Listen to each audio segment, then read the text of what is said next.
నమస్కారం సుందరామిరెడ్డి గారు. నమస్తే. సార్, మన ఇండియన్సే అంటే గ్లోబల్ వైజ్ కనుక ఇన్వెస్ట్మెంట్ ఏదైనా పెట్టుకోవాలి అనుకుంటే మాత్రం ఎలా చూస్ చేసుకుని పెట్టుకుంటే బాగుంటుందంటారు? అంటే దేని మీద ఎక్కువ ఫోకస్ చేసి ఇన్వెస్ట్ చేస్తే బాగుంటుందంటారు? అంటే గ్లోబల్ వైజ్. రైట్.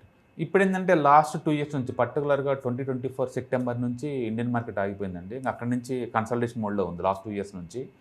కాబట్టి లాస్ట్ 2 years నుంచి లిటరల్లీ జీరో రిటర్న్ అనమాట ఇండియాలో పెట్టిన వాళ్ళందరికీ. దాంతో న్యాచురల్గా ఎక్కువ మంది ప్రోగ్రెస్ అంతా లేదు, అబ్రాడ్లో పెడితే బాగుంటుంది అనిపిస్తుంటుంది. అంటే అబ్రాడ్లో ఏ కంట్రీ అయితే బాగుంటుందని చూస్ చేసుకుంటూ ఉంటారు. అవును. ఇప్పుడు ఏముందంటే అబ్రాడ్లో గత 4-5 years నుంచి artificial intelligence, semiconductors boom నడుస్తుందన్నమాట. దాంతో అమెరికాలో technology companies like Nvidia and chip manufacturing company Micron ఇలాంటివి అనమాట.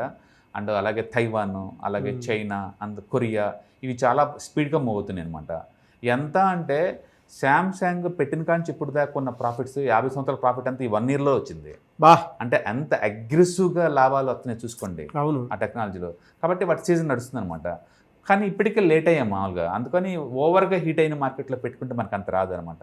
మనం కనుక చూసుకుంటే లాస్ట్ 10 years నుంచి విన్నర్ రొటేట్ అవుతూ ఉంది, సెక్టర్ రొటేషన్ అయినట్టు. ఫర్ ఎగ్జాంపుల్ 2016లో చూసామనుకోండి, Taiwan is the best returns 12% వచ్చినాయి ఆ సంవత్సరం. ఆ సంవత్సరం మనకి చైనాలో పెట్టిన వాళ్ళకి -15, అంటే తైవాన్లో పెట్టుంటేనేమో +12. అదే సంవత్సరం మీరు చైనాలో పెట్టుంటే -15 అయ్యేది. అదే 2017లో సౌత్ కొరియాలో పెట్టుంటే మీకు 42% వచ్చింది లాభాలు. అవును, 43.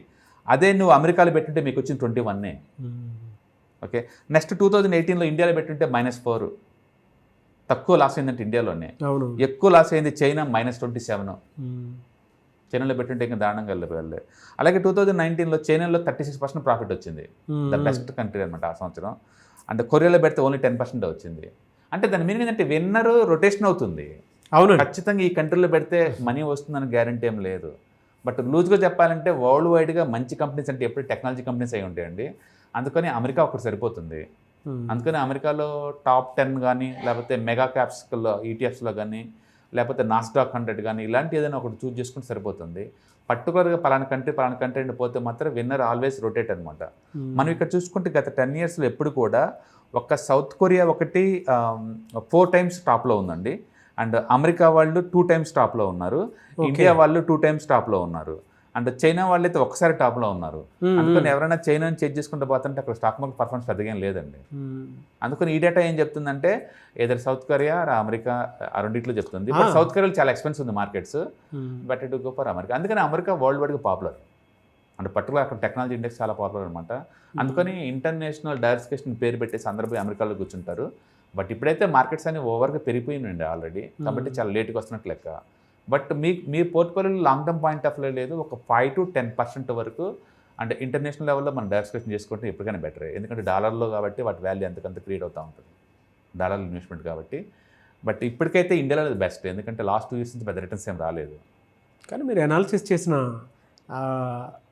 అంటే ఒక్కొక్క దాన్ని అనాలిసిస్ చెప్పిన విధానం చాలా బాగుంది సార్. మన ఓన్ ఒపీనియన్ ఇక్కడ ఏం చెప్పడం లేదు, డేటాని మనం చూసి చెప్తున్నాం కాబట్టి మనకు ఐడియా జనరేట్ అవుతుంది. చాలా మంది ఏంటంటే చైనాని చేంజ్ చేస్తారు, చైనాలో లాస్ట్ ఇయర్ బాగా వచ్చింది, ఈ సంవత్సరం వస్తే ఏమో అనుకుంటారు, కొరియాలో బాగా వచ్చింది కదా మళ్ళీ వస్తే ఏమో అనుకుంటారు. బట్ విన్నర్ రొటేట్ అవుతున్నారు తప్ప స్టేబుల్గా ఉంటల్లా. అందుకని మీరు ఎవరైనా ఒక 4 to 5 years పెట్టేలాగుంటే ఏ కంటెంట్ చూస్ చేసుకోవచ్చు. జనరల్గా ఏంటంటే అండర్ పర్ఫార్మ్ చేస్తే 1 or 2 years, next 1 or 2 years టాప్లోకి వస్తున్నారు వాళ్ళు. ఇప్పుడు ఇండియా లాస్ట్ 2 years నుంచి అండర్ పర్ఫార్మ్ చేస్తుంది, కాబట్టి నెక్స్ట్ 2 yearsలో ఇండియా టాప్ వచ్చే ఛాన్స్ ఎక్కువ ఉందన్నమాట. మనం ఇప్పటికీ లేట్ అయ్యామో ఇంటర్నేషనల్ ఇన్వెస్ట్మెంట్స్లో.